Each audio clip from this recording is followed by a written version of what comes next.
When you're watching Back to the Future, I remember the first time I watched this movie, I was doing they were playing it on like Nick at Night or something. I think it was one of those I think it was Nick at Night. I don't remember if it was that or if it maybe was another channel.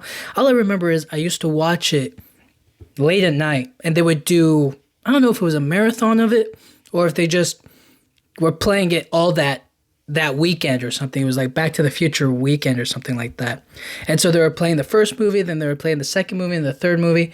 And it was one of those movies where it hit me that like, oh, this is like it was the first movie that I watched where I was like, man, the idea or the fascination or the overall like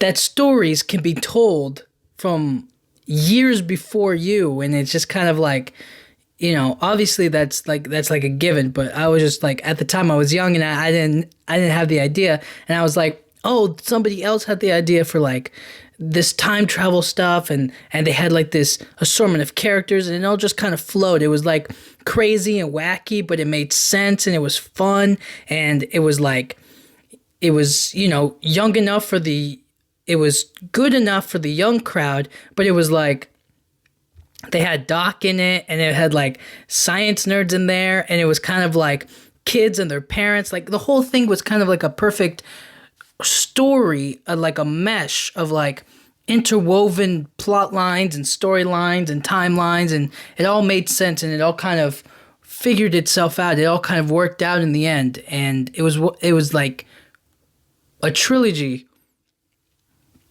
that I think about, and I'm still like, that's a perfect, like they did it amazing. They did that trilogy perfectly. And I think now, after I watched it, I was like, man, that was so good, and it was satisfying and had a good conclusion, and it didn't feel like it did too much to like ruin any characters, but it also didn't like, you know what I mean? It gave everybody a chance to like, what's the right word? It made everybody unique. But anyways, I just have to say the performance by, Michael J. Fox and, dang it, what's his name? Oh my gosh. I had his name like 2 seconds ago. Don't tell me. No, it is... Christopher Lloyd. Darn it. I was never going to get it. I was thinking of something else. I was thinking Emmett Brown. Darn it. I was thinking of his character name, not his real name. But he did fantastic. They both did. They really killed it. Leah Thompson, who's fantastic, also great. I have to come... Thomas F. Wilson, who plays Biff, is really good in all three of them. But specifically just this first one, I thought... he plays his part. He does what he does. You know what I mean? And I think it was so cool to see. Kind of like a.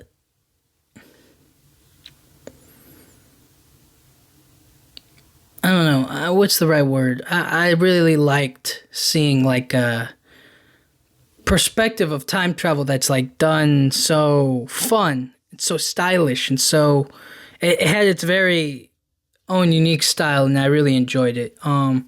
This was made in 1985, so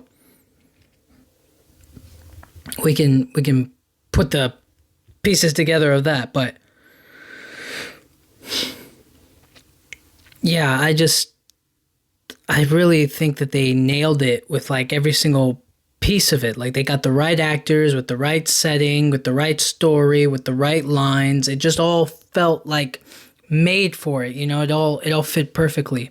And of course, I gotta say it's that Marty McFly is so cool, so fun, such your every teenage kind of a guy that you just like, oh, that's cool. Or he's like, you get him right away. You're like, oh, he's just your everyday kid, you know what I mean? Being himself, being out there, being a regular guy, you know what I'm saying? And you immediately attach to him. And they really connected with me on that, all of those things. And then Doc is so kooky and so crazy, but he's also very inventive. He's very fun. He's has a great sense of like comedic timing and talking, and he doesn't get like some of the slang and stuff, but it's very cool. I thought that the pairing of like Marty McFly and Doc coming together was a great partnership, and it's one of those like student teacher relationships or like the old guy and the young guy, like they come together and they work together on something. And I thought that was just brilliant. I really think that they have a great chemistry on that movie. And it's one of those moments where I watch and I'm just like, you like to see those kind of things where it's like they have like a father-son relationship almost, you know what I mean? Even though Marty McFly has a father, which we get to come to see, right? And his own mom. And that's kind of that's the fun thing about it.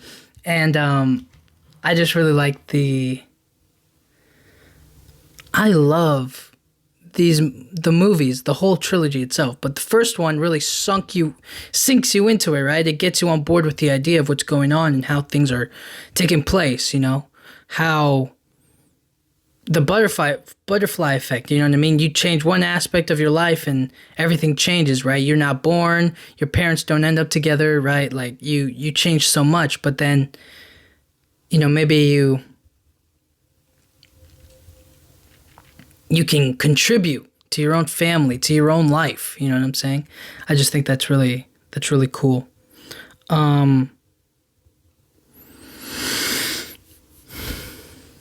I don't want to give away. I don't want to just like say the plot, regurgitate it like I usually do. I just really just speak about the plot, but I definitely feel like the story is just about changing your life, right? It's really just how can I change my life and how can the other person change their lives, right? Like good or bad, you know what I'm saying? It uses time travel in a smart way, which is like in the beginning it was just a freak accident. They didn't, you know, Marty was trying to get away from people trying to kill Doc and trying to kill him, and then he hit 88 miles per hour. Was it 88 or was it just 80? I can't remember if it was 88 miles or if it was just 80 miles, but I'm going to say 88. Was it 80 or was it 88?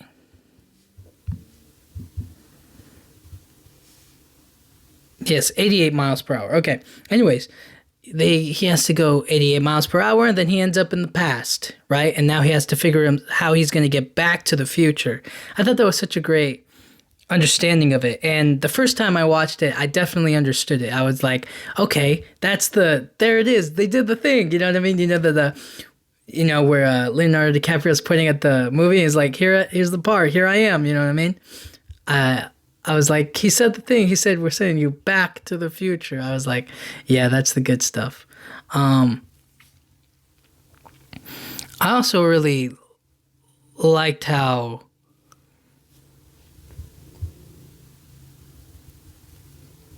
what's the right word? How it all kind of like stays in the same, they keep it in the same setting, right? They keep it in the same town, in the same place, but they just make the situation different. That's the cool thing about it, right? Is that you can film a movie in the same place, in the same setting, sort of. I mean, obviously there are some time differences, right? Like I don't remember how far back he goes. Like he goes back like, let's say his parents are 40, he's like a teenager, right? So he has to go back like 20, 30 years. So maybe he's in the 50s, 60s, something like that. 40s even. You know, I don't remember how far back he goes, but he goes back far enough where he can like see his parents as teenagers, but he still has like essentially all I'm saying is that like the main difference is the time period, but the town itself, you know what I mean? It stays the same. I enjoyed that aspect of it. I thought that was a really cool scenario of it. I thought that was a cool thing. And I also enjoyed the use of the clock, the landmark, right? The idea that he got struck by lightning and then they had to like tie that back into it. It was just brilliant, brilliant, brilliant writing, brilliant, storytelling, and the way that they told people like, oh, that we're going to use that lightning bolt to channel straight into the, into the DeLorean, and then that's going to give you the power that you need to make it to the future. And all of these little things, all of these different, tidbits and story pieces and ways of telling the story, and they obviously go back and forth between each other. But yeah, this movie was, the first time I saw it, I thought it was so funny because I was just like, he went back into the future and now his mom's in love with him, and it's just like he ruined so much by going back there. And it's like, it's one of those cautionary tales where it's like you don't want to mess with time, but at the same time it's, who knows what could happen. But I thought it was funny.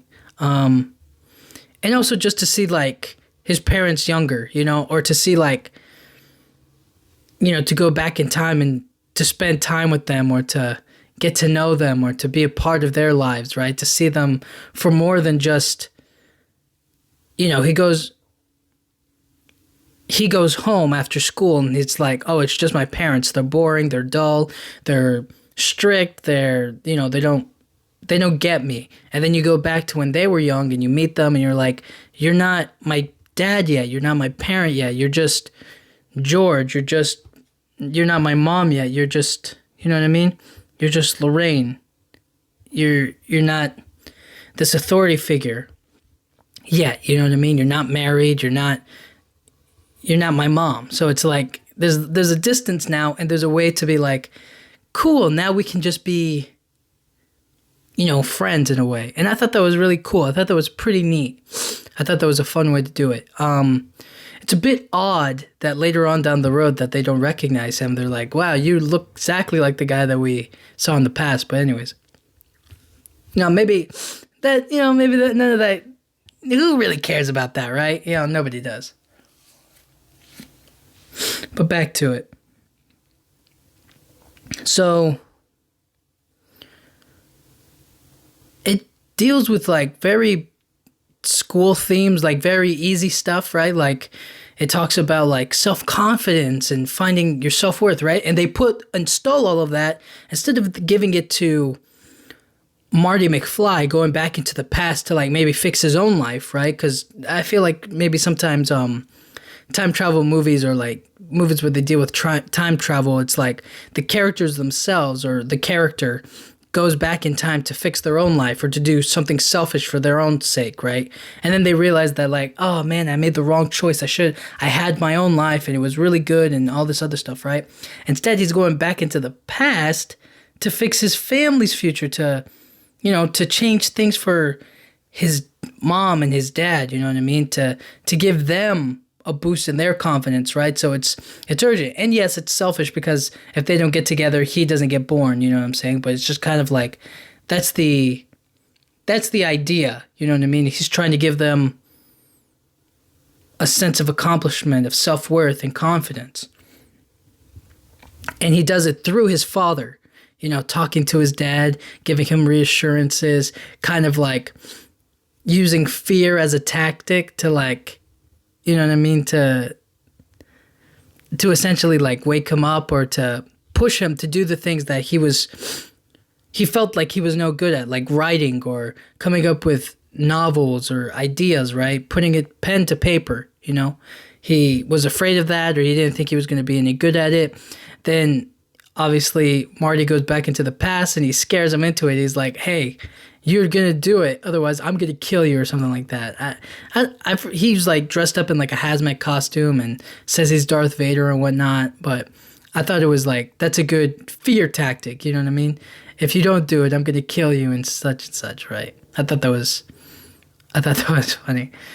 And it's also, it's a pretty good tactic, right? It's like in Fight Club where, the guy comes up to behind his head is like, if you don't go out there and if you don't become a doctor, I'm gonna come back here and I'm gonna shoot your brains out. You know what I mean? He's like, okay. He runs away. And he's like, dude, that guy, he's gonna go home, he's gonna eat food, and it's never gonna taste better for him. And I was just like, what? That is crazy. And so the same thing goes for him. It's like, after he gets like this startling wake up, this rush of this fear pushed onto him, he suddenly is like, okay, I'm going to start writing my book. I'm going to start writing my novel, blah, blah, blah, blah, blah, you know? And it gives him the confidence to stand up to his bullies, stand up to Biff.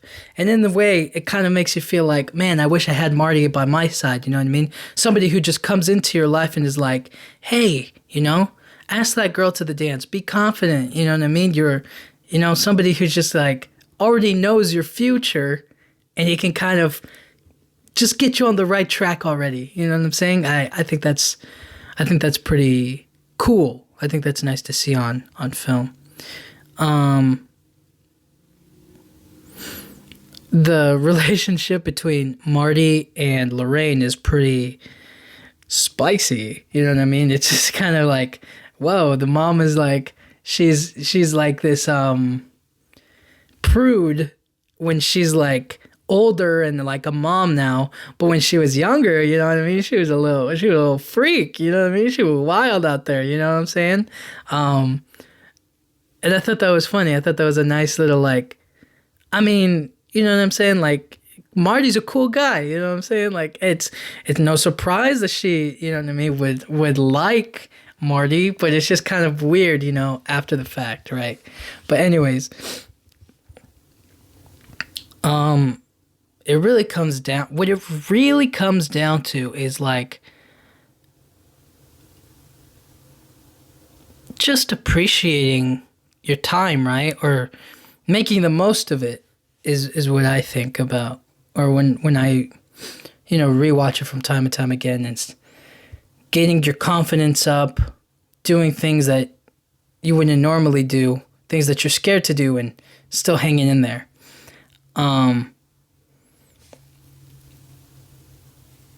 The Biff stuff, obviously Biff is supposed to be the bully, he's supposed to be somebody, he's the antagonist throughout the multiple movies. I wouldn't say he was and the first one, at least, right? He's the one that we're like, oh, he's the bad guy, and he's the one getting in our way, and he's the one that's like always pushing us or making fun of us and doing stuff, and he's the one who gets us to do the cool stuff, right? Like the action-packed stuff. Like Marty riding around in his skateboard, or like creating the skateboard, you know what I'm saying?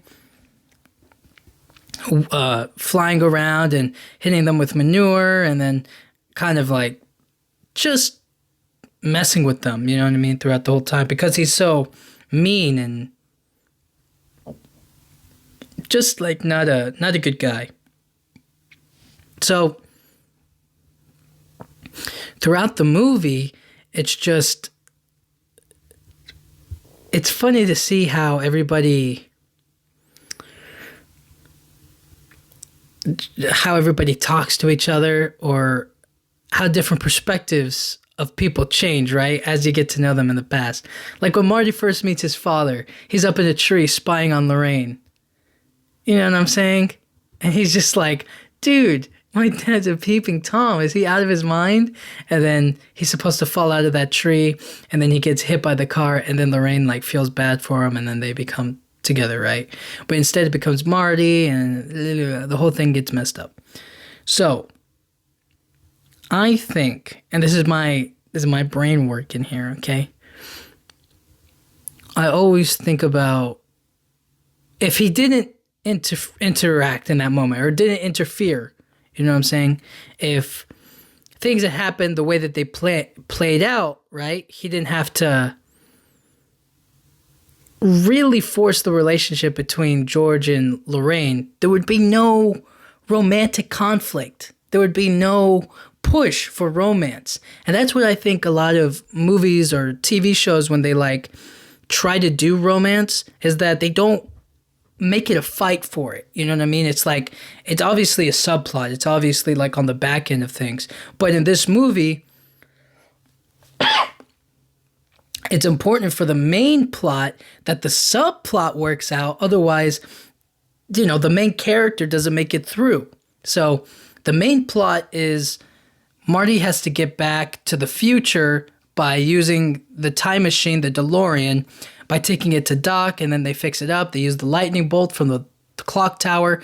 They harness it, and they hit it, and then he drives and he makes it. That's the main plot. That's the main struggle.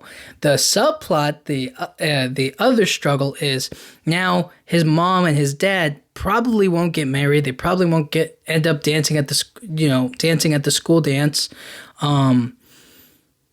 And so that's where his mom fell in love with her dad, and then they got together, they got married, they had kids, the whole spiel, right?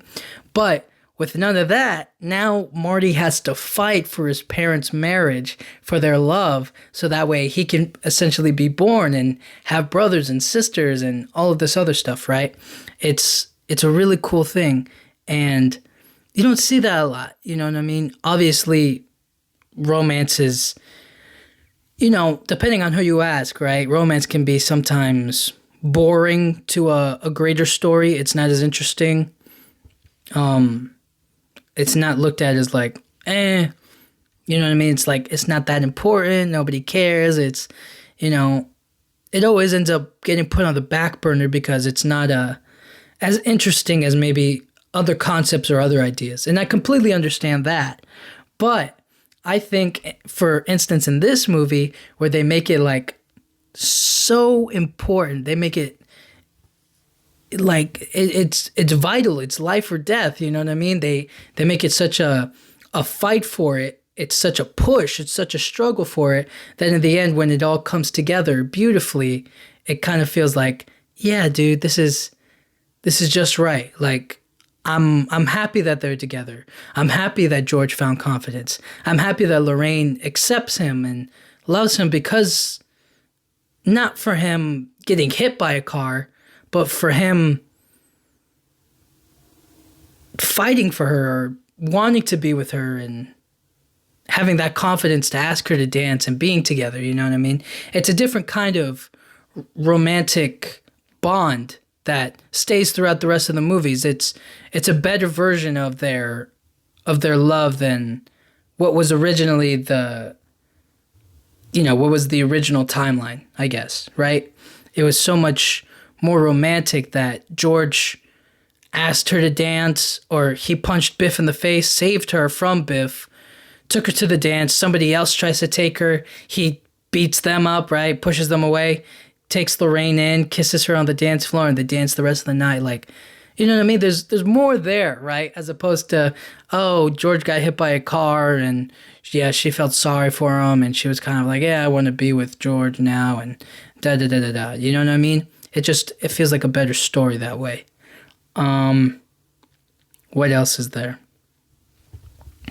So in conclusion, I thought that they nailed it on all accounts. They made the romance subplot important to the story, and therefore it became important to me. And I thought there's one of those rare instances where I was just as invested in the time travel and the DeLorean and the action of like going back to the future, just as much as,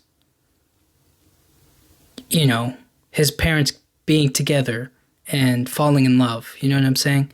So it's very rare that I see like romance movies or shows or like romance in TV shows or movies where it's like, it feels like romance kind of like quick attractions, simple. They make it so quick.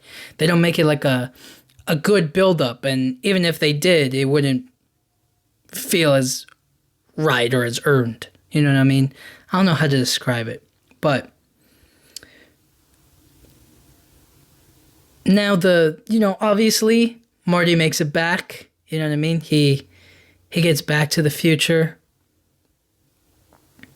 And now his whole life has changed, right? Like, obviously his parents are together. Obviously his brothers are still his brother, and his sister still his sister.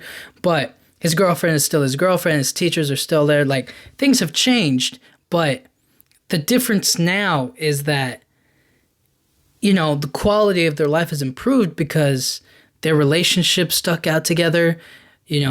George has more of a confidence in himself. He has a new career, I guess, right? Lorraine and George are like more well put together. You know what I'm saying? Like the outcome back then changed their future, but it kept things the same. You know what I mean? It wasn't too drastic. But, obviously certain people had to take some losses, right? Like Biff had ended up becoming like just working for George and all this other stuff. And he kind of had like this fear of him and whatnot. But anyways, I thought that Biff should have more of a happy ending, so a way where he can change his own life, not like to the point where he does in the part 2, but something where he gets a happy life, something else, something new. You know what I mean? But anyways, enough of that. His life changes and he kind of like bursts with new energy, with new life, he's able to adapt to this new life, to this new thing, and he accepts it. And then in comes Doc with a brand new DeLorean that flies, talking about the future and how things have changed and how can they fix it. And, I thought that was a brilliant setup of like, oh, we're going to the future, but we're not going to need roads. You know what I mean? Where we're going, we don't need roads, right? That he puts on his sunglasses and then he flies off. You know what I mean? Like that's a brilliant way to set up the next movie. I think when the movie first came out, they played all 3 films back to back or something like that. I don't remember, but I imagine like if that came out like today, I think it would still be just as good. But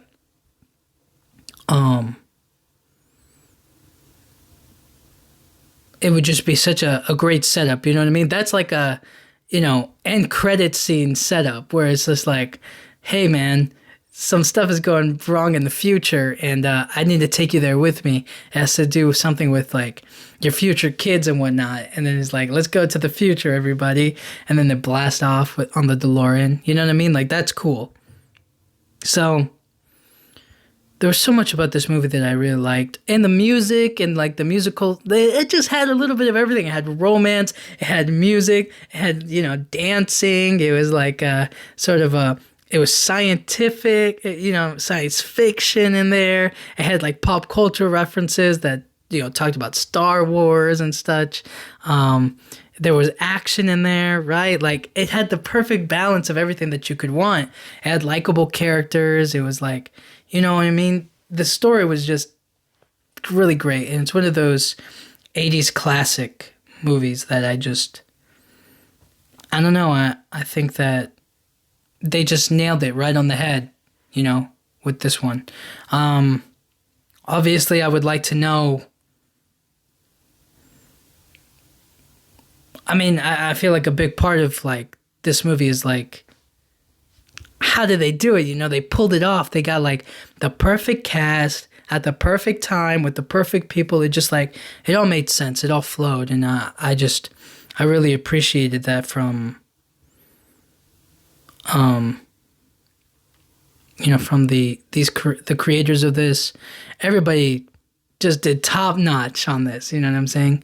And the impact that it had on, the future of cinema or films, it made it such a trilogy. You know what I mean? Everybody was like, oh, we gotta do more trilogies. We gotta do it just like they did, So to me, I just think this is one of those perfect like back-to-back trilogies that you could watch over and over again. You know what I mean? So anyways, Back to the Future. When you're watching Back to the Future, keep an eye on little details throughout the whole movie, you know what I mean? And then keep in mind for yourself, just like, oh yeah, that's going to come up later, or this other thing's going to come up, or that moment's going to be back, right? Like, just remember, everything's going to end up circling back around, or certain moments are going to be touched on, and it's just appreciating those moments in that time. You know what I mean? Because it's just a lot more fun that way. But anyways, thank you guys so much for listening. I'll talk to you guys all next time. Thank you.